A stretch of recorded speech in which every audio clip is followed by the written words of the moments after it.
Assalamualaikum warahmatullahi wabarakatuh. Kami dari kelompok 2 akan menjelaskan tentang psikologi agama yang berjudul Sejarah Psikologi Agama. Saya Diava Eza Yonasari, NIM T 2018-1402 akan menjelaskan tentang sejarah psikologi agama. Sebelumnya, psikologi agama itu tercatat sebagai disiplin yang kurang harmonis. Kenapa? Karena psikologi itu menuduh agama sebagai suatu obsesi dan sebagai ilusi yang seperti diungkapkan oleh Freud.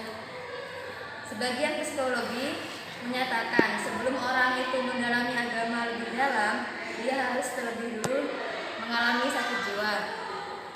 Psikologi agama ini merupakan cabang dari psikologi lainnya ya. Sebelum menjadi ilmu yang tetap,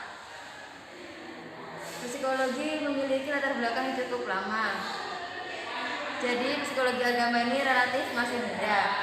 Dan untuk menetapkan secara pasti kapan psikologi agama dimulai, itu sangatlah sulit karena dalam kitab-kitab suci atau sejarah tentang agama-agama itu sendiri tidak dijelaskan kapan psikologi itu dimulai. Tetapi banyak kitab agama yang menerangkan tentang proses jiwa atau keadaan jiwa seseorang karena pengaruh agama.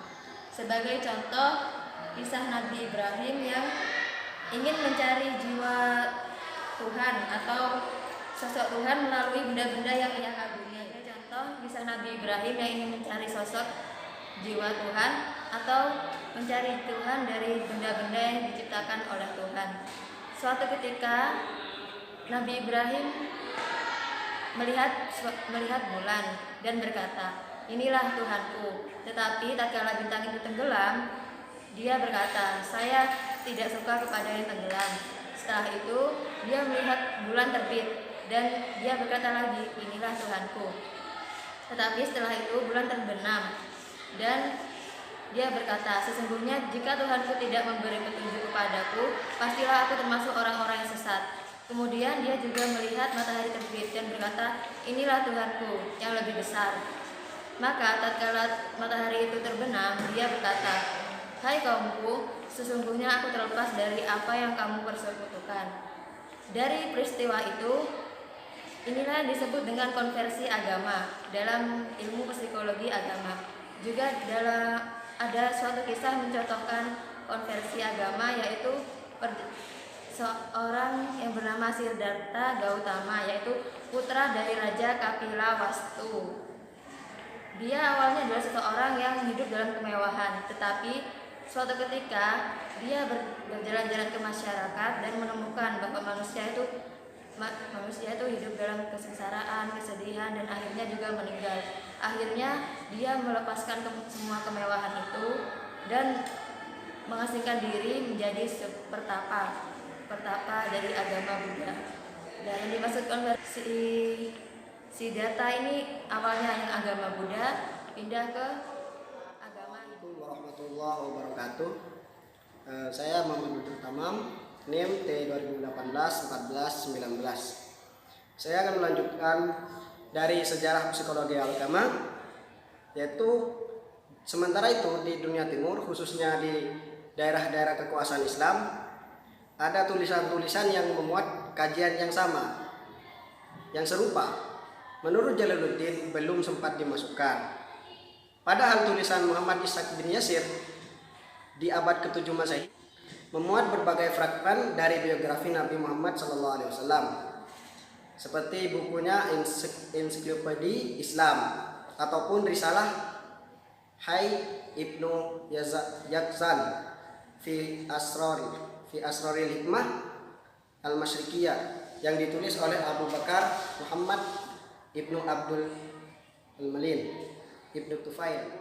Karya besar Abu Hamid Al-Ghazali atau yang kita kenal dengan sebutan Imam Ghazali, dalam bukunya seperti Ihya Ulumuddin atau Al-Munqidh Minad Dalal, yang berarti penyelamat dari kesesatan, yaitu dengan muatan kajian psikologi agama. Diperkirakan dan masih banyak tulisan-tulisan ilmuwan muslim yang berisi kajian mengenai hal serupa, yaitu mengenai hal psikologi agama. Yang pertama, sejak masa kemunduran negara-negara Islam, perhatian para ilmuwan terhadap kepentingan pengembangan ilmu pengetahuan mulai menurun. Itu pada masa kemunduran negara Islam. Kemunduran di bidang politik, negara-negara barat itu mulai berkembang dan menjadi negara-negara modern. Sehingga Islam berhadapan dengan kemajuan atau yang bisa dimaksud kemajuan teknologi, kemajuan ilmu pengetahuan, dan penjajahan barat disibukkan oleh permasalahan politik.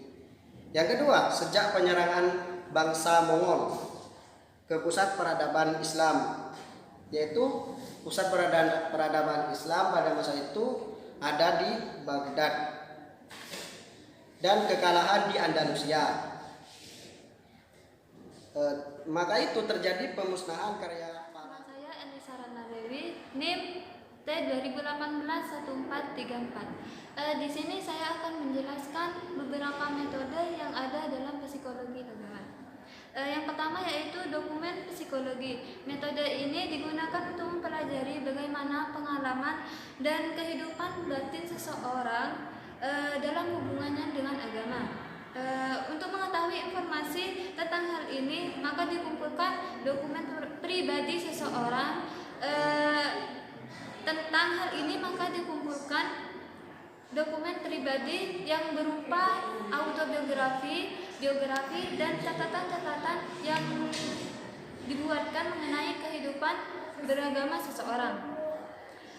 Metode dokumentasi tersebut dalam penerapannya dapat menggunakan teknik-teknik, antara lain yang pertama yaitu teknik nomotatik. Di sini teknik ini mempelajari perbedaan individu. Dan yang kedua yaitu teknik analisis nilai, yaitu teknik ini digunakan dalam kaitannya dengan statistik. Yang ketiga yaitu teknik ideografi. Teknik hampir sama dengan teknik nomotatik, yaitu pendekatan menggunakan memahami sifat dasar manusia. Bedanya teknik ini lebih menekankan antara sifat-sifat dasar manusia dalam keadaan tertentu dan aspek-aspek pribadian yang menjadikan ciri khas masing-masing.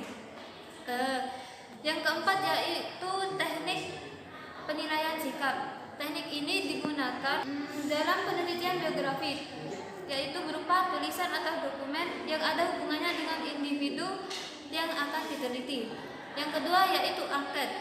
Angket di sini yaitu digunakan untuk meneliti proses jiwa beragama pada orang yang masih hidup dengan menggunakan angket sebagai instrumen pengumpulan data yang digunakan oleh seseorang dalam meneliti. Metode ini digunakan beberapa teknik, yaitu pengumpulan pendapat masyarakat yang digunakan untuk pengumpulan data tentang masalah-masalah yang berkaitan dengan kesadaran dan pengalaman beragama. Yang kedua yaitu skala penilaian. Metode ini antara lain digunakan untuk memperoleh data tentang faktor-faktor yang menyebabkan perbedaan khas dalam diri seseorang. Yang ketiga yaitu wawancara. Digunakan untuk meneliti proses jiwa beragama melalui orang yang masih hidup dengan wawancara langsung atau tidak langsung. Yang keempat yaitu tes. Metode tes ini digunakan untuk mempelajari tingkah laku, keagamaan seseorang dalam yaitu eksperimen. Eksperimen di sini digunakan untuk mempelajari sikap dan tingkah laku keagamaan seseorang melalui perilaku khusus yang sengaja.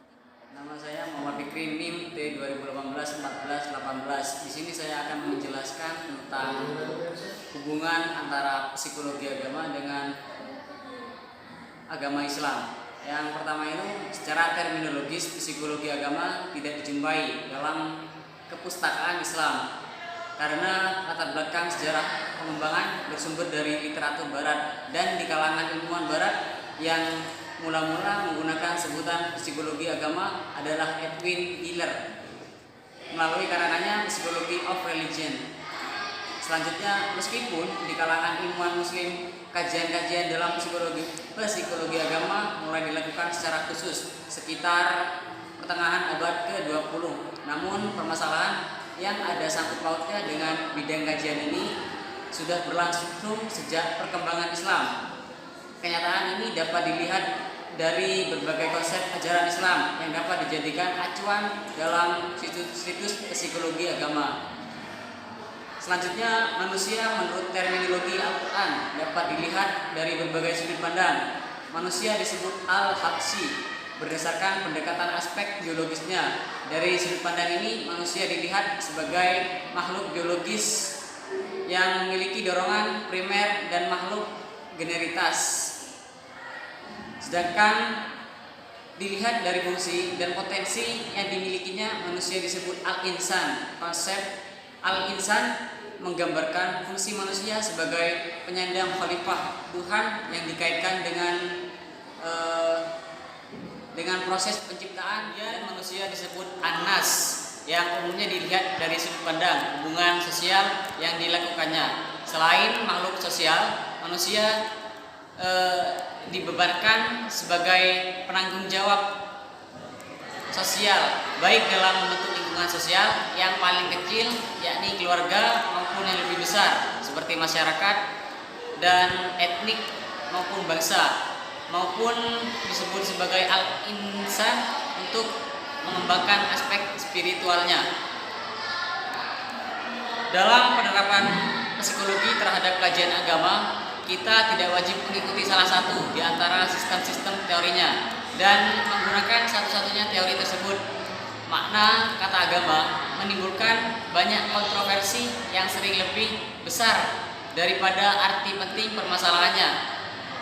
Jadi kita hanya terkait dengan cara di mana kata tersebut dipergunakan. Tidak ada permasalahan sama sekali mengenai nilai atau fakta yang terkait. Ini kaitannya sangat erat dengan psikologi agama. Bahkan psikologi agama digunakan sebagai salah satu pendekatan dalam pelaksanaan pendidikan agama Islam untuk membawa anak pada perkembangan yang diharapkan oleh orang tua masing-masing.